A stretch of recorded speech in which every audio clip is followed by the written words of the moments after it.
Well, Barbie came out, and while a lot of people thought it could be big, I don't think anybody on the planet thought it was going to be the biggest film of the year and make, I believe, right around the neighborhood of $1.4 billion at the box office.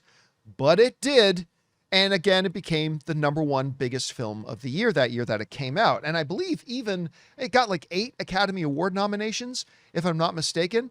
Well, anyway, one might think, considering the fact that there's nothing studios like doing more than making sequels to giant hit movies, one would think, and you'd be forgiven, that we probably would have had a Barbie sequel by now, or at least one in development.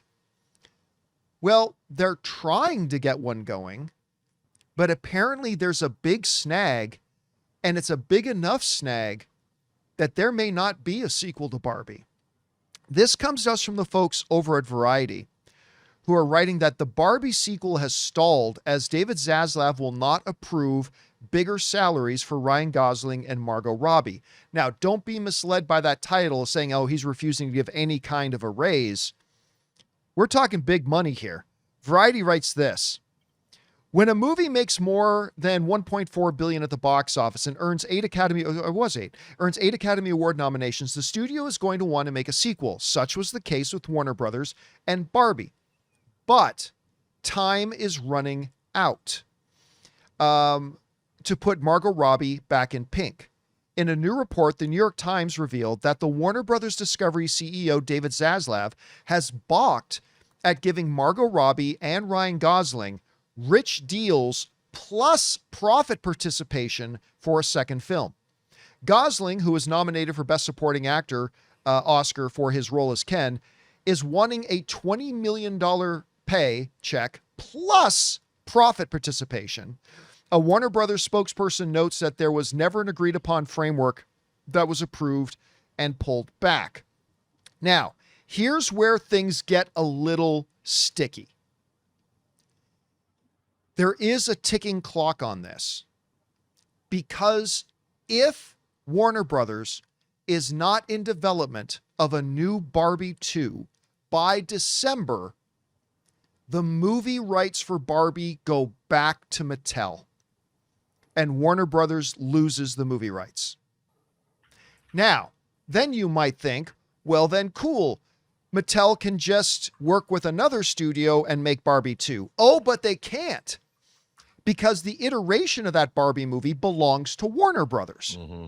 So if the movie rights do go back to Mattel, yes, Mattel can team up with another studio and make another Barbie movie, but it ain't going to be directed by Greta Gerwig, and it's not going to have Margot Robbie, and it's not going to have Ryan Reynolds, and it's not going to be Barbie 2. It has to be a completely brand new reboot of Barbie, and that's not what they want to do. That's not what anybody wants to do.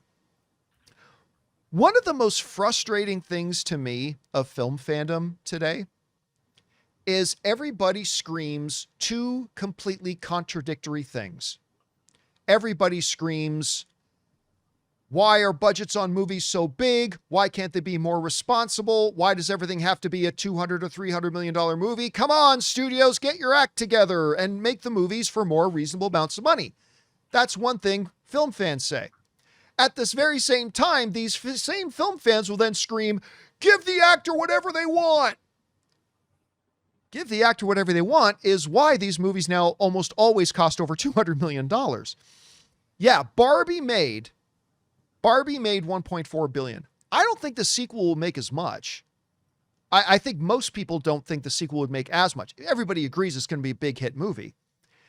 But if you want to give, Christopher Nolan gets him and his creative partner and life partner, Emma Thomas, they get 20%. What I'm hearing is that both Margot Robbie and Ryan Reynolds want 10% of any profits on the movie. So plus they want 20 mil. Yeah, plus they want 20 million each plus 10%.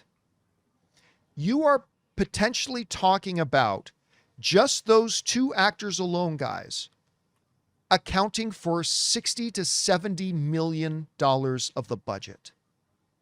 $60 to $70 million of the budget just for two people, for two actors.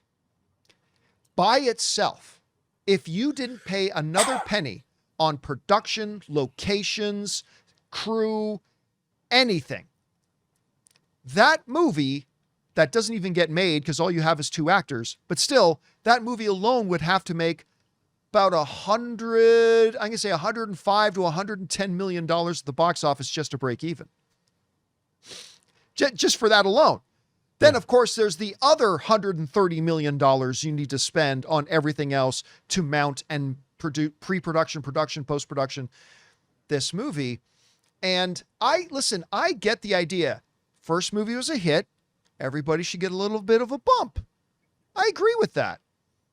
But I think asking for 20 mil plus profit points, I will never begrudge anybody for asking what they're worth, for asking what they think they're worth. That's fine. You can ask for whatever you want. You can ask for $5 billion. I don't begrudge anybody asking what they want to ask for. But I'll be honest with you. I think DeLuca and Abdi have to hold a line and say, we still got to be somewhat responsible with how much we're paying everybody to be in this, because we can't just assume this movie's going to make $1.4 billion like the last one did out of nowhere. Anyway, Rob, there's going to be a lot of differing ideas on this. There's going to be the voices that yell, boy, that sounds greedy. And then there's going to be the voices that yell, give them whatever they want. The first one made over $1 billion. Some people, I'm sure, will point at Robert Downey Jr. in the MCU, but the problem is the MCU created a long track record of hit after hit after hit before he got his big payday out of it. And with Barbie, we have one movie. I don't know. What do you make of all this? What would you do if you're an executive at Warner Brothers? And there is a ticking clock here. How do you think this will ultimately will resolve? Are we going to get a Barbie 2? Well, a cursory glance at the internet tells me that the budget for Barbie was $145 million, and they spent $150 million to market the film. So the first Barbie, you're almost looking at a $300 million investment. Now, when you talk about profit participation and all of that, it did very, very well, but you can't assume you're going to have that runaway hit. So the first movie, you're dealing with $350 million, but with these salary bumps, you're pushing $400 million. And when you're into that range in terms of what you're going to spend, Warner Brothers is looking at Joker. You know, they're going, Joker was a $65 million movie. It made $1 billion. Everybody wants more money. We're going to up the budget and make it bigger.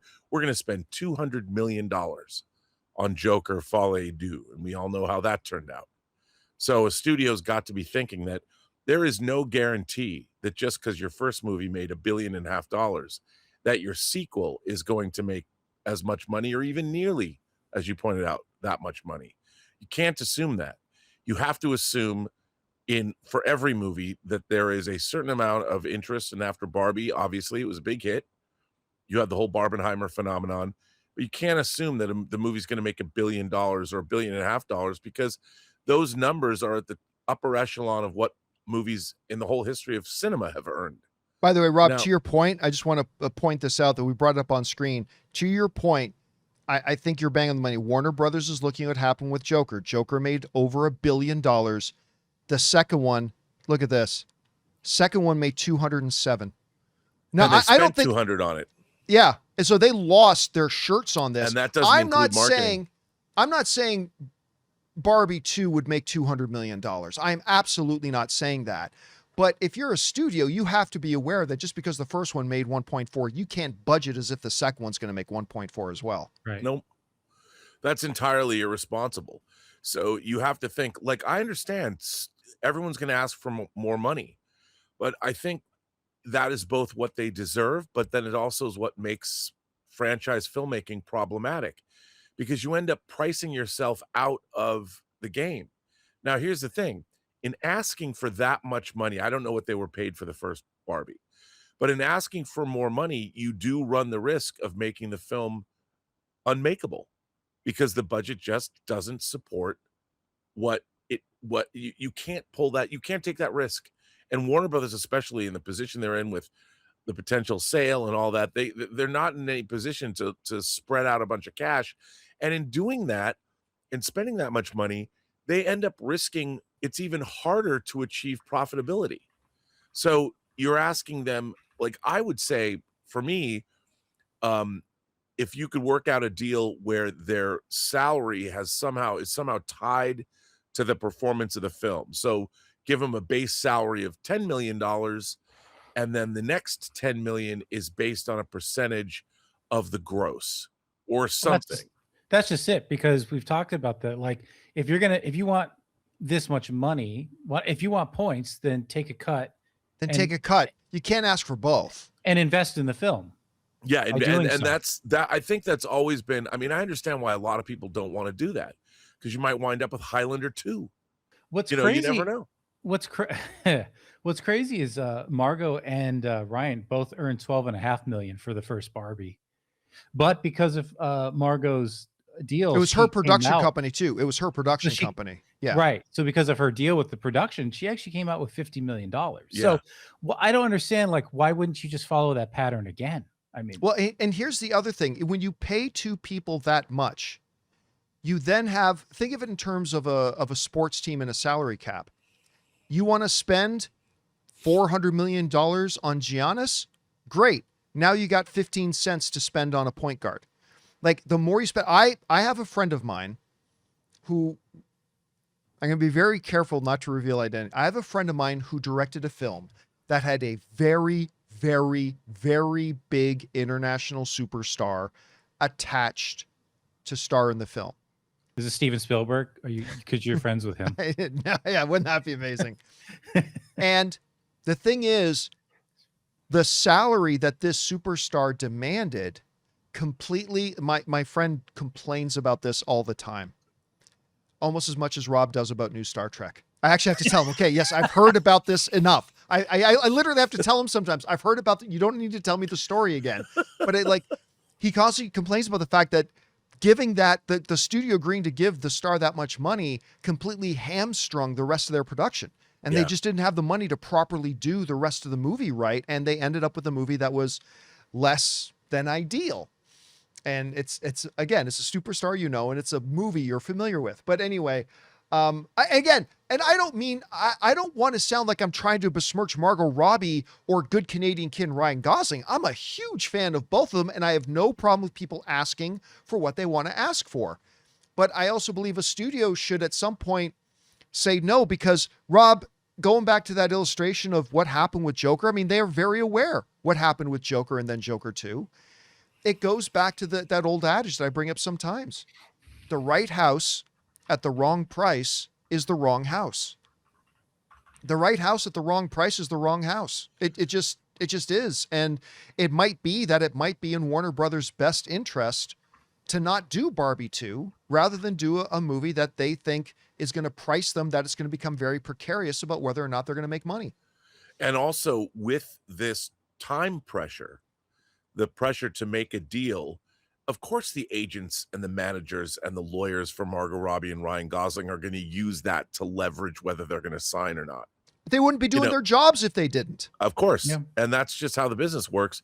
But at the end of the day, I've tried to tell people this. I've seen so many, in my own little world, so many projects, great projects that would have done very well for everybody, fall apart because people are arguing over money that may not even ever exist, for TV rights and sequel rights and this and that and the other thing, and then you end up making nothing.